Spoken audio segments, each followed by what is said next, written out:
Cartoline da Rosà, non proprio un bel biglietto da visita. Sacchetti abbandonati e spazzatura a terra, resti di bisbocce e incontri notturni.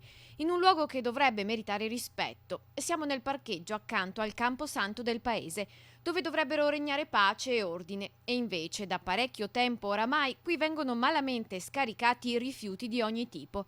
Dalle TV ai giochi per bambini, dagli abiti ai pannolini da neonati, passando per resti di alimenti, pacchetti e scatole finiti direttamente dallo scaffale della cucina al selciato del cimitero. Materiale da ufficio, un estintore. Sarà 3, 4, 5 mesi che continuano a riportarli e le portano via Etra, non so come sia sta faccenda. La nettezza urbana passa, pulisce, ma tempo qualche giorno i rifiuti ritornano.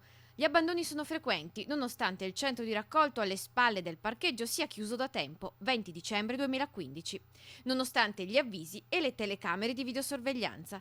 Ma poi ci sono occhi che non perdonano. Ho visto anche un furgone una volta, non so cosa faceva lì però.